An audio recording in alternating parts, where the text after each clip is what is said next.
Hey guys, it's Emma Vigeland with TYT Politics. So it's official, pretty much. Last night the Senate voted 60 to 38 in favor of cloture to end debate and to ensure that there would be no amendments prior to a formal up-down vote of the FISA Amendments Reauthorization Act of 2017. That's not good news.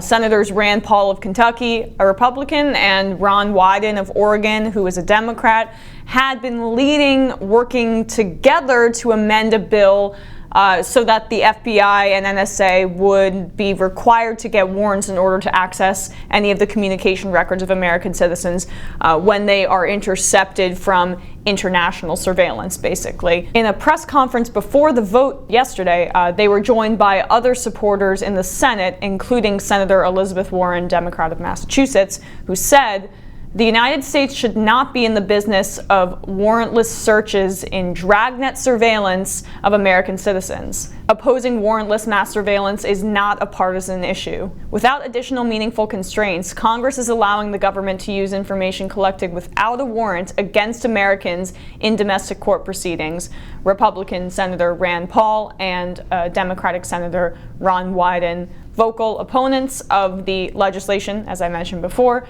wrote in a letter to Senate colleagues last week. The authorization, formerly known as Section 702 of the Foreign Intelligence Surveillance Act, FISA, is set to expire on Friday unless the Senate and Trump sign off, although intelligence officials say it could continue to operate until April. The Senate has now voted to move the bill past debate, which means that Section 702 will almost certainly be extended for 6 more years. It's pretty much a certainty. It would have expired on Friday, as I mentioned before. Yes, the vote virtually guarantees that it will pass the Senate unless something miraculous happens. If the entire Democratic coalition stays together in some crazy scenario and 3 Republicans join them, which would likely include Rand Paul and Mike Lee of Utah, the 2 most libertarian-leaning Republicans in the Senate, maybe we would have a chance. But the issue is that the desire to extend NSA surveillance is bipartisan. You don't believe me? Here are the 18 Democrats and 1 independent who voted to advance debate and virtually guarantee that the bill would be passed. The independent was Angus King of Maine. The Democrats were Tom Carper of Delaware, Bob Casey of Pennsylvania, Catherine Cortez Masto of Nevada, Joe Donnelly of Indiana, Tammy Duckworth of Illinois, Dianne Feinstein of California, our old friend, Maggie Hassan of New Hampshire, Heidi Heitkamp of North Dakota, #resistance hero Doug Jones of Alabama, Amy Klobuchar of Minnesota, Joe Manchin of West Virginia, which is the least surprising thing in history, Claire McCaskill of Missouri, who was the 60th and final vote that advanced the debate, Bill Nelson of Florida, Gary Peters of Michigan, Jack Reed of Rhode Island, Jeanne Sheehan of New Hampshire, Mark Warner of Virginia, and Sheldon Whitehouse of Rhode Island. I thought Trump was a Kremlin puppet, Senate Democrats. So are you, in essence, voting for Putin, who allegedly owns Trump and walks around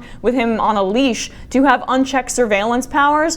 Why aren't we looking into you for selling democracy down the river to a foreign power, huh? I'm partially joking, but not really. In all seriousness, Trump clearly did some shady stuff with Russia.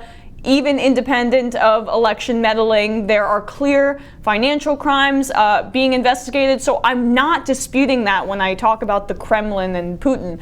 But the votes of these Democrats completely fly in the face of their rhetoric of Trump being owned by Putin. And it goes beyond that. It goes beyond that rhetoric.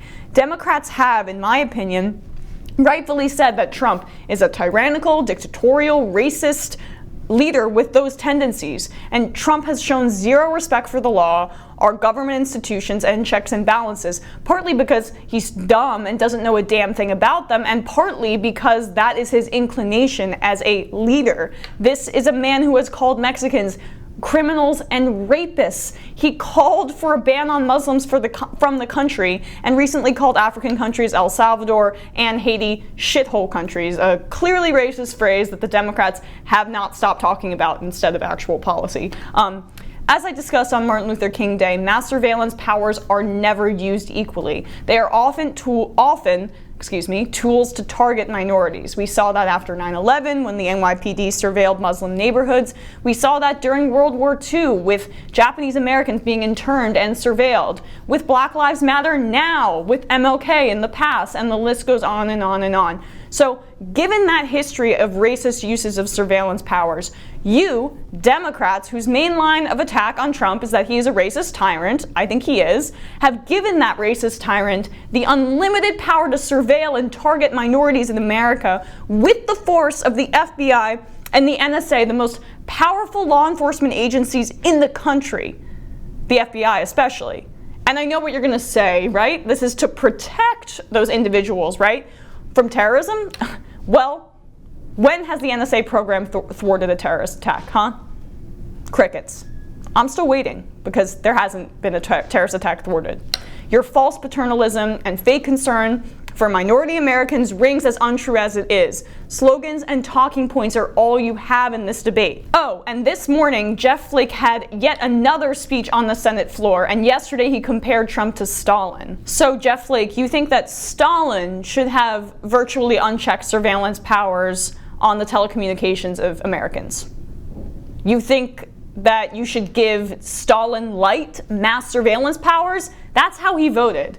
This is why hashtag resistors and Republicans like Jeff Flake who stand up to Trump look so damn corny and have no leg to stand on.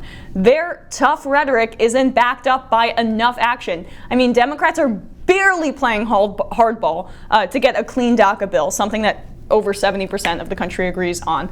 Trump is a danger and he is a huge threat to this democracy, but they aren't even fighting him as hard as they should at all. They just gave him more power. When if they stood together as the Democratic caucus, they could have joined with the Libertarian Republicans and ensured that it never happened. But God knows that our intelligence community needs every single goddamn tool that it could ever imagine, right? Their empty rhetoric falls on deaf ears, while, I guess ironically, our rhetoric and our communications with one another fall on very alert ears of the NSA and CIA, and now the tyrant Trump himself.